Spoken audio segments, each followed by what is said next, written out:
Hey, so in this video, we're going to talk about how to stack 1% wins by engineering your environment, right? Atomic habit style, and we're going to do it according to the research on what it actually takes to make goals come true from this book succeed. And so, if you have read Atomic Habits in the past, then you've probably heard this story before. Success is a game of 1% improvements. For decades, British cycling was a joke. While the French, the Italians, and the Dutch, while they racked up dozens of Olympic golds, the British cycling team had managed just one in nearly a century. And for 100 years of the Tour de France, not a single British rider had ever won, not once. And then in 2003, they hired a new performance director named Dave Brailsford, and within a few years, they were dominating the Olympics and the Tour de France. And so his approach was simple in principle: find 1% improvements everywhere. Not big breakthroughs, just tiny, almost invisible gains across every part of the athlete's life. And so, better pillows for sleep on the road, a specific hand washing technique to avoid colds, slightly better socks, repainting the team truck floor white so they could easily spot dust on the brakes. And so, none of these changes wins a race on its own, but stacked together over time, they compound into the difference between losing and winning.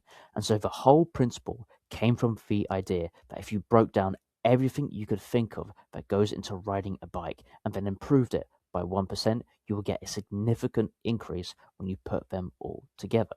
And so the question I asked, is there an equivalent for entrepreneurs? And I think there is. And today we will talk about what the research tells us about engineering your home environment to actually get those 1% benefits as an entrepreneur or anyone pursuing something similar. And so there's obvious upgrades, right? You can get an ergonomic chair, a standing desk with a walking treadmill, dual monitors, a good camera, and microphone for calls and content, one better than I have right now.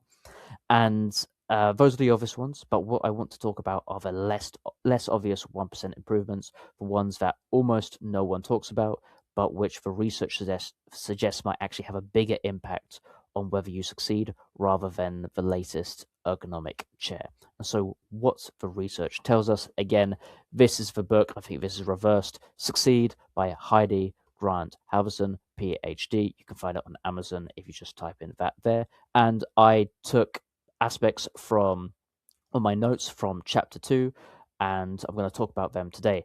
And just a brief bit of context: the book is about what the scientific research has discovered about how to actually become successful. And I feel this is needed, as you can easily get lost when you dive into self-help books. And so I wanted the actual scientific research made by PhD researchers so they could find actually what's actually going on when people try and become successful. And so, yeah, let's get into it. So, one, the unconscious mind does most of the work. When most of us think about setting goals, we tend to think of it in a very conscious, deliberate affair.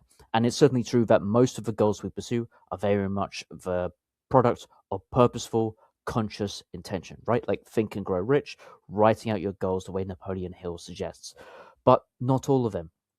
If the truth be told, not even most of them, because the vast majority of goals that you are pursuing every day in your life operate entirely without your awareness. For one thing, the conscious mind, the part of your mind that handles the stuff that you are aware of at any moment, is surprisingly limited. It can handle only so much at once before it gets confused and start dropping things. For example, how many times have you walked upstairs only to forget what you were originally looking for because you got distracted along the way? So the unconscious mind is another matter. Its processing power is enormous. And so, metaphorically speaking, if your unconscious mind could hold the informational equivalent to a NASA supercomputer, your conscious mind could hold roughly the contents of a post it note. And here we have conscious mind 10%, subconscious mind 90%. And yeah, so our brains work best when as much of what we're doing can be delegated to the unconscious mind as possible. For example, driving.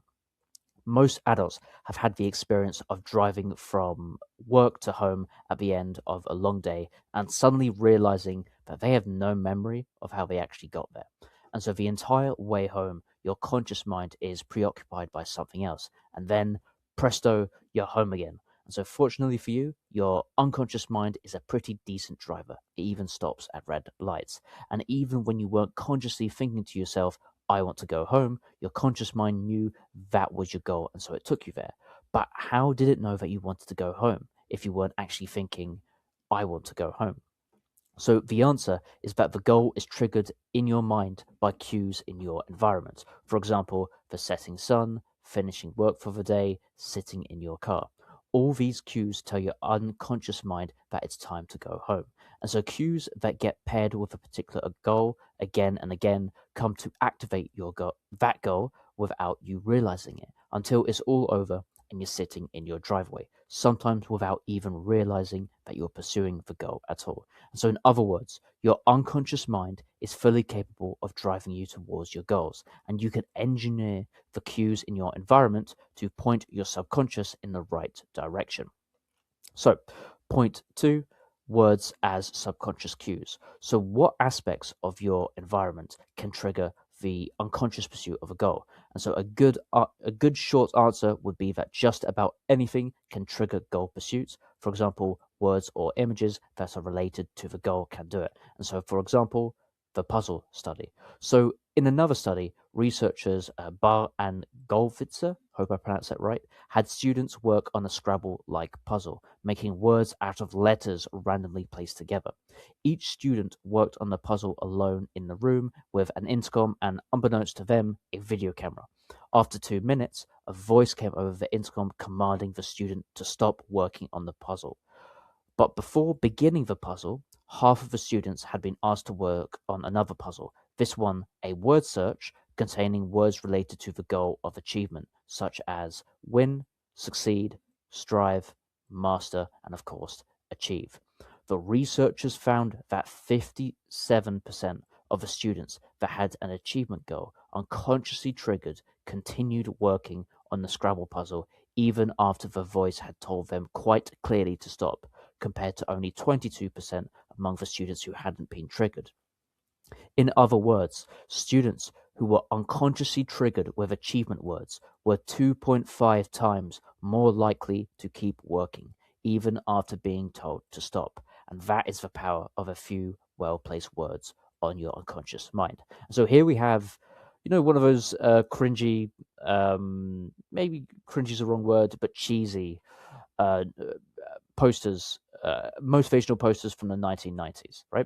And so maybe now those motivational posters that you see plastered everywhere with pictures like mountains and rivers and words like teamwork and determination in big bold letters are starting to look a little less silly, right? Most people look at these and think, yeah, right, like I'm going to be more motivated because I'm forced to stare at a poster that says succeed all day. Who cares about a stupid poster? Well, it turns out your unconscious mind does. And so I just wanted to present this example here of Dennis, so Felix Dennis and Dennis Publishing. Felix Dennis is someone I look up to quite highly, and he is one of the wealthiest men while he is still alive. In today's dollars, he'd be equivalent to a dollar billionaire. A lot of what came to him was just raw intuition. And so here we see his sales floor in his Cleveland Street offices. I got this from a documentary. And so I highlighted all the posters, right? So 1, 2, 3, 4, 5, 6, 7, 8, 9. In view, he has 9 sort of posters for his sales team to be able to look at while they're making calls.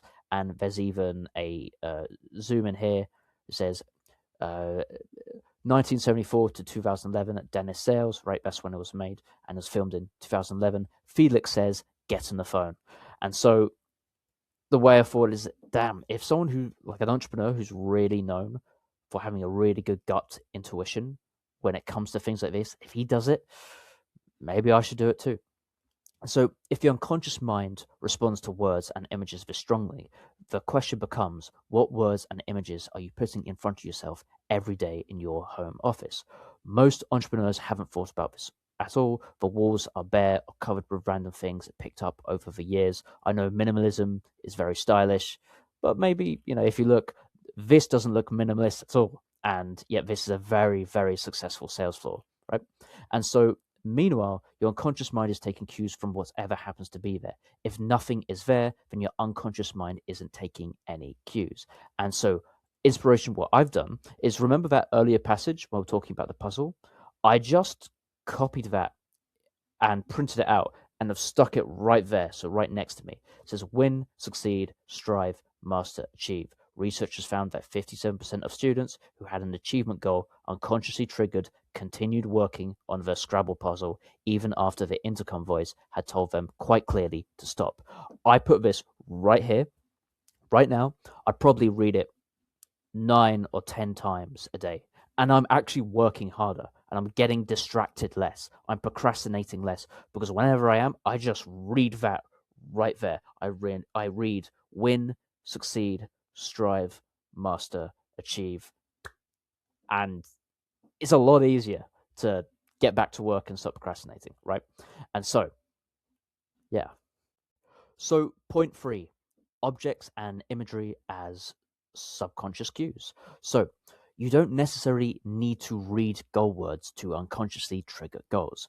Other studies have shown that the mere presence of means that could be used to achieve a goal can trigger it. For example, walking past a gym can trigger the goal of wanting to work out. A plate of fruits and vegetables can trigger the goal of eating healthy.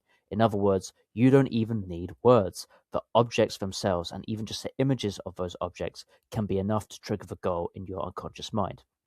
For example, a very successful entrepreneur, and this is from pages 218 to 219 of The Wealth Elite by Rainer Zieterman. Quick pause for context. This is the book. This is reversed. It's The Wealth Elite right there by Dr. Rainer Zieterman.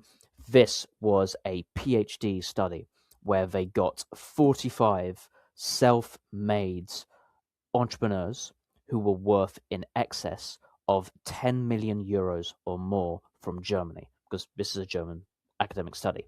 And so they just asked them, each of the 45 interviewees, they just asked them really in-depth questions to kind of figure out, okay, where's their mind? What do they think about this? What do they think about that? And so I'm going to read what someone said.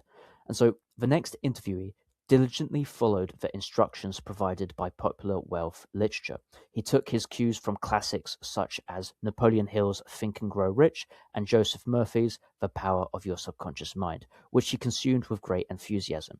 He stated that reading these books and setting himself goals at the age of 17, he had always been fascinated with the question of why some people are successful while others are not. And for example, this man is definitely worth in excess of 10 million euros, potentially more, right? The average worth of the people are interviewed in this book were between 30 million euros and 100 million euros self-made.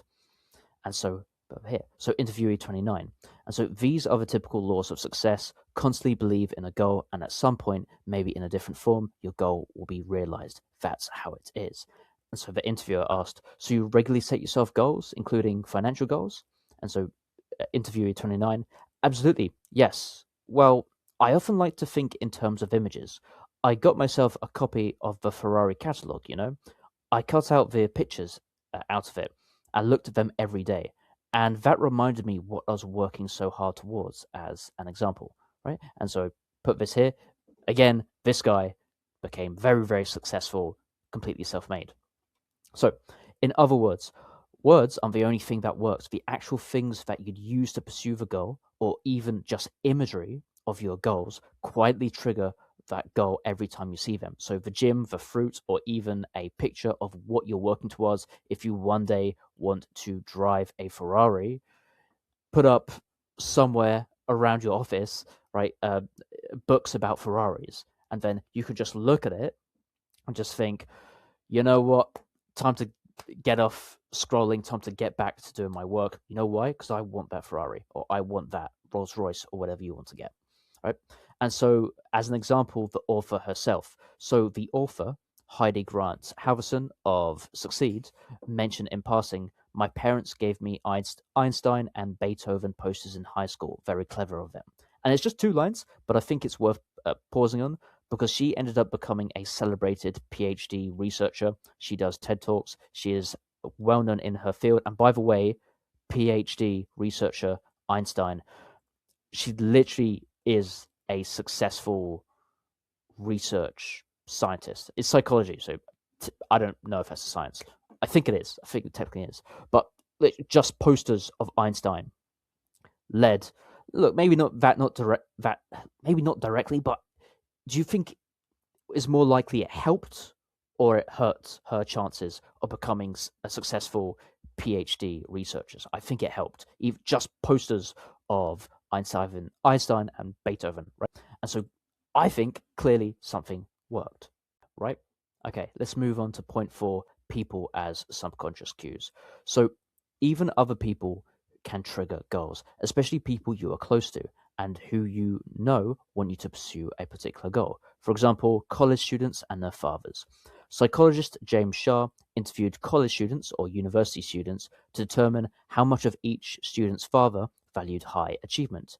He found that when students were subliminally or unconsciously exposed to their own father's name before completing a set of difficult problems, those students who associated dad with the goal of high achievement worked harder and performed better. Also, the closer the relationship with dad, the stronger the effects. But when it was over, they had no idea that they had been trying particularly hard. The goal of achieving was triggered by unconscious thoughts of their fathers and was pursued completely without awareness. Interestingly, unconscious thinking about a loved one who does not approve of a goal can also inhibit its pursuit. You are less likely to want to get drunk and leave all the dishes in the sink if your unconscious mind is envisioning your mother's wagging finger or disapproving sigh. And so also a quick note, under circumstances, though this can backfire, recent research has shown that among more rebellious individuals, unconsciously triggered thoughts of an achievement-loving dad can lead to less effort and worse performance. Evidently, when it comes to rebels, even the unconscious mind doesn't like being told what to do. I digress. In other words, an unconscious thought of someone close to you can trigger whatever goal you've come to associate them with. The students worked harder because to them, dad meant achievement. And I think it also says, also mentioned in the study, when dad did not mean achievement, they did less or did worse. And so the question is, what if the people closer to you don't support your entrepreneurial path? So there's a lot of younger founders out there, and it can't, maybe it's not even entrepreneurial, maybe it's artist, maybe you want to be an artist and your parents or your family members don't approve. So a lot of people deal with this. Parents wanted them to take a safer path, and now the unconscious is taking cues from people who don't agree with what they're pursuing. And so the people closest to you are wired into your mind about a certain goal pursuit. And so when those people don't believe in your path, every unconscious thought of them is quietly working against the goal instead of for the goal. And so images and imagery and the name is tied to doubt, worry, or disapproval. And your unconscious mind picks up on that every time that person crosses your mind. That's why it's worth being deliberate about who shows up in your workspace while you're working. And so here's practical ideas I thought of what you can do about it. So put up reminders of people who believe in you. So a photo, a printed note, a screenshot of a kind message, a mentor, a peer, a sibling, a friend, a spouse, anyone who actually backs your path and believes in you, your unconscious will start taking cues from them. So right, put them up right by your desk. If you have a mentor who believes you can actually do it, put them up, right? Next, move family photos that carry mixed feelings of your work out of sight. So if a photo of a disapproving parent sits on your desk, your unconscious mind is going to take cues from it all day long. And so if that person really does not believe what you believe, you can still love them, right? But put it in the hallway or the living room or anywhere else, just outside the room you work in, right? Away from your workstation. Again, like if you want to be a stand-up comedian and your parents hate the fact that you're doing that, maybe just move pictures of them into another room, right? So yeah, and next, keep a printed list of people who have backed you onto your desk. So customers who said yes, mentors who took your call, friends who've cheered you on. That list quietly tells your unconscious mind, people are with me on this. In other words, the people in your line of sight are sending signals to your unconscious, whether you've thought about them or not. Believers belong in your workspace. Imagery of doubters belong elsewhere in your life. Let's move on to point 5. So, point 5, goal contagion. Remarkably, the goals of people you don't even know can be goal triggers. Psychologists refer to this as goal contagion because at the unconscious level, goals do appear to be quite contagious. Just seeing someone else pursue a particular goal makes you more likely to start pursuing it yourself. For example, Dutch university students. So, in one of the first studies of goal contagion, a group of Dutch men and women read a short story about Johan, a college or university student who was planning a vacation with friends. In one version of the story, Johann was going to a farm in his village to work for a month before taking the trip. Though not explicitly stated, this information implied that Johann had a goal of earning money in order to go on his trip. And so in the other version, Johann was going to spend the month volunteering at a community center. And so after reading one of the two Johann stories, right, money making and volunteering, different versions of Johann, everyone had the opportunity to earn money by completing a computer task as quickly as possible. The faster the performance, the more money they could earn. And so those that had read about Johan, who had the goal of earning money, so money making Johan, those ones were 10% faster than those who read about Johan the volunteer. And once again, the faster participants were completely unaware about anything about Johann had influenced in their own behavior. But Johann's money making goal had become contagious, and the people exposed to it worked harder to earn money without ever realizing why. And so, a quick note here, just to for full context, Johann's money-making goal turned out to only be contagious for men and women who they themselves were short on cash. So participants who felt that they had plenty of money did not show any effect at all. And so the goal must seem desirable before your unconscious mind will adopt it. In other words, just reading about someone chasing a goal was enough to make the participants chase the same goal themselves, and they had no idea why they were working harder. But again, this only matters if you have like alignment there. Okay, so what would this actually look like for an entrepreneur's home office? A few practical ideas. Books and biographies on the visible shelf right next to you. So a shelf of a founder's memoirs, sales classics, or biographies who've built something that you're trying to build acts as a passive cast of characters. You don't even have to be reading them. The spines themselves are cues. Pick the flavor of entrepreneur whose goals you actually want to take inspiration from. Get that book and just put it somewhere in your workspace. And as a rule of thumb, pick role models whose specific version of success you actually want. You might like The Wolf of Wall Street. If you don't want to do it the way he did it, it might be best not to put that up. It might be best to put up people that you really do look up to, right? And so not just generically successful people. So the contagion only works on goals that you'd want to chase anyway, right? And by the way, why skip social media on this? So you can go on Twitter and scroll and see what other entrepreneurs are doing. But apps like Twitter, LinkedIn, and YouTube, they're optimized for attention capture, right? Not goal contagion.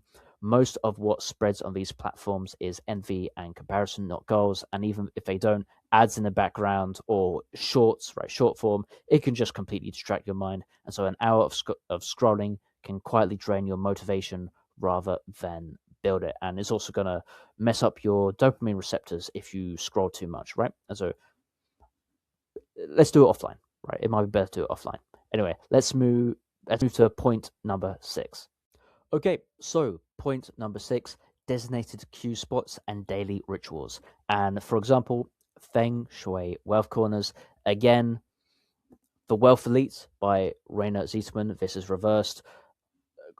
Quick recap, just one more time.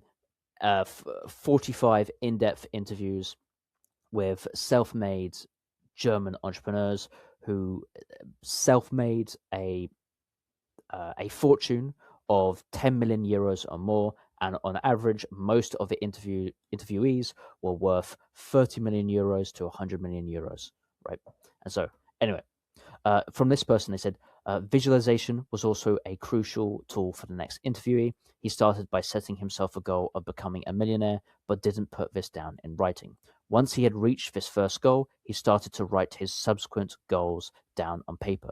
He developed a number of rituals for this process and even commissioned a feng shui consultant to create a wealth corner in his house where he prayed every day that he would achieve his financial goals. So, interviewee 19. I reached my goal almost to the day, what you might call a precision landing, which, by the way, I've heard that a bunch of times with goals, especially meant for the subconscious, like Think and Grow Rich. It actually had like to the day you'll hit it next. And so the interviewer said, that's really interesting. So, did you have a notebook or did you stick your goals up on the wall? And then interviewer said, I asked a feng shui consultant to redesign my house. I have to say that it helped me a lot. There were just so many obstacles in my way where things weren't working out. And after the feng shui, suddenly they started working out. Of course, you can call it a feng shui prophecy, but I couldn't care less. It's for the results that count. Very German. And it all worked out. The consultant created a wealth corner for me where I spent a minute or two praying every day. There is a picture in the wealth corner, and I stuck my written goal behind the picture, and I achieved my goal with what you might call deadly precision. In other words, strip away the feng shui framing, and what this entrepreneur was really doing. Was deliberate cue exposure, right? They're cueing the mind, they're cueing the subconscious to be goal driven into that goal. Putting a written goal, an image, and a daily ritual all in one designated spot and showing up to it every day. Do that, you'll probably do very well, like this entrepreneur.